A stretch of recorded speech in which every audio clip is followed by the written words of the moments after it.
Bismillahirrahmanirrahim. Assalamu alaikum warahmatullahi wabarakatuh. This is Miss Sahar here from Metropolitan School. It's social studies time for class 6. Today we are going to study the topic of history, which is unit number 12. That is all about British entry and freedom movements in South Asia. Let me remind you that South Asian region को Mughal kings rule किया करते थे. Obviously those Mughals were Muslims. 200 years तक बेटा Muslims ने South Asia को rule किया. But after that we know that British came and take charge of the subcontinent. British आए और उन्होंने मुस्लिम्स को के साथ जंगें की और उनको बाहर किया और ख़ुद सब कॉन्टिनेंट को रूल किया. So in this topic we are going to study only about British entry in South Asian region. How basically British entered in the subcontinent. उन्होंने क्या रूल किया, कैसे किया, ये सब हम बाद में पढ़ेंगे. अभी हम स्टडी कर रहे हैं British entry in the subcontinent. So let's see who were the first Europeans to enter in the subcontinent. Subcontinent में कौन से यूरोपियंस पहले आए और वो क्यों आए. सी बेटा, business has been taking place from the centuries, या ट्रेड जिसे हम कहते हैं, इंटरनेशनल ट्रेड या इंटरनेशनल बिजनेस, चीज़ों की ख़रीदो फ़रोख्त एक मुल्क से दूसरे मुल्क, एक रीजन से दूसरे रीजन, एक कॉन्टिनेंट से दूसरे कॉन्टिनेंट, ये सेंचुरीज से होती चली आ रही है. इसी तरह यूरोपियंस और इंडियंस भी आपस में ट्रेड किया करते थे, बिजनेस किया करते थे. और डेफिनेटली बिफोर द सेंचुरीज़, अगर हम 13-14 सेंचुरी की बात करें तो ये ट्रेड किस तरह होती थी. ये होती थी बाय शिप और थ्रू सी रूट. समंदर के ज़रिए ये ट्रेड होती थी. शिप्स पे आते थे और जाते थे. और डेफिनेटली उस वक्त प्लेन, ट्रेन्स या बाय रोड ट्रैवलिंग के इस तरह के रिसोर्सेज नहीं थे जो आज हैं. तो लोगों को एक कॉन्टिनेंट से दूसरे कॉन्टिनेंट पहुंचने में समटाइम्स सालों भी लग जाते थे.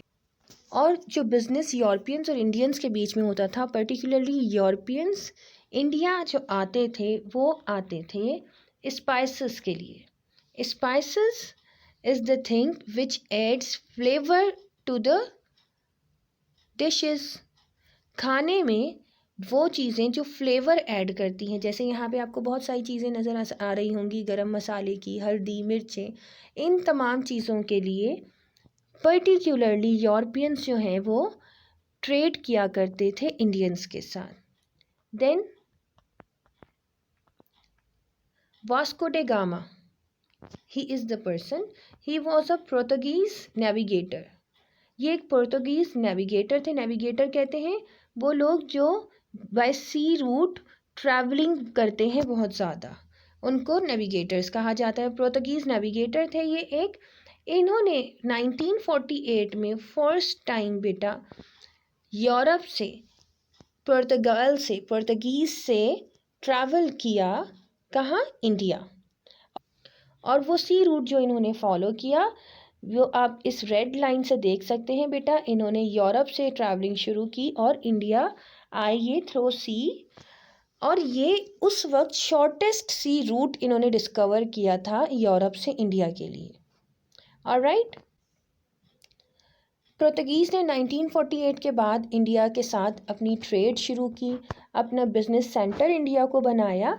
बिल्कुल इसी तरह जिस तरह आज आप देखते हैं बेटा कि हम फूड में बहुत सारी फूड चेन्स हमारे यहाँ हैं जो पाकिस्तान की नहीं है. जैसे अगर हम मैकडॉनल्ड्स, KFC की बात करें, इसी तरह मोबाइल फ़ोन्स, बहुत सारे ऐसी कंपनीज़ मोबाइल फ़ोन की अब हम देखते हैं जो पाकिस्तानी नहीं है, बल्कि मोस्टली हम देखते हैं कि पाकिस्तानी नहीं है, लेकिन उनके सेंटर्स यहाँ हैं, वो पाकिस्तान में अपने बिज़नेस कर रही हैं.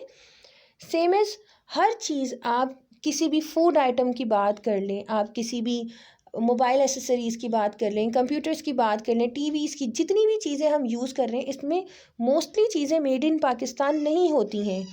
ये मोस्टली जो हैं वो बेटा किसी और दुनिया के मुल्क में बनती हैं, लेकिन वो वहाँ से आकर हमारे यहाँ पर अपने बिजनेस स्टार्ट करते हैं, अपने बिजनेस सेंटर बनाते हैं।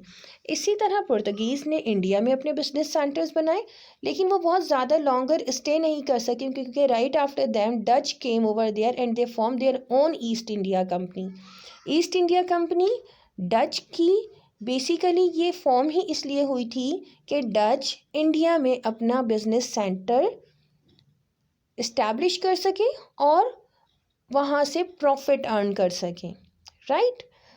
Then Dutch also could not stay very long. Dutch भी बहुत ज़्यादा अरसे इंडिया में स्टे नहीं कर सके, because in 1673 French came in and they form French east Indian company. Dutch ने डच ईस्ट इंडियन कंपनी बनाई थी, फ्रेंच ने क्या बनाई, फ्रेंच ईस्ट इंडियन कंपनी बनाई।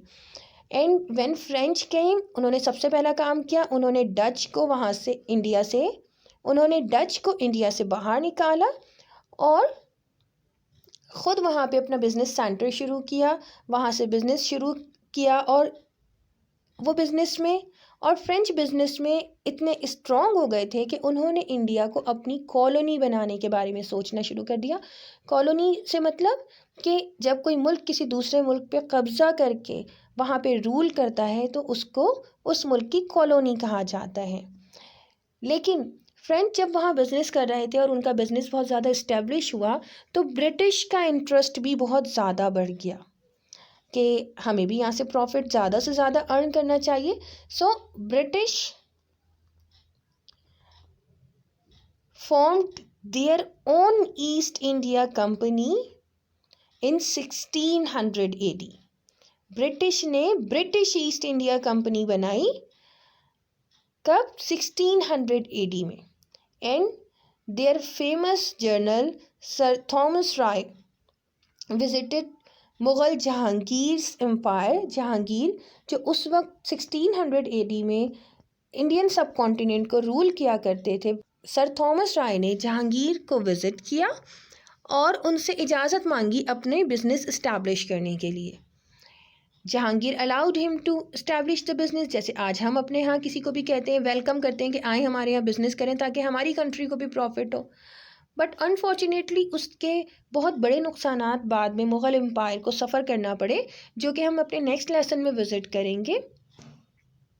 When they form their East India company, East India company form करने के बाद ब्रिटिश ने अपना बिज़नेस बहुत ज़्यादा इस्टेब्लिश किया और सबसे पहले फ्रेंच से एक प्रॉपर जंग करके फ्रेंच को इंडिया से बाहर निकाल दिया।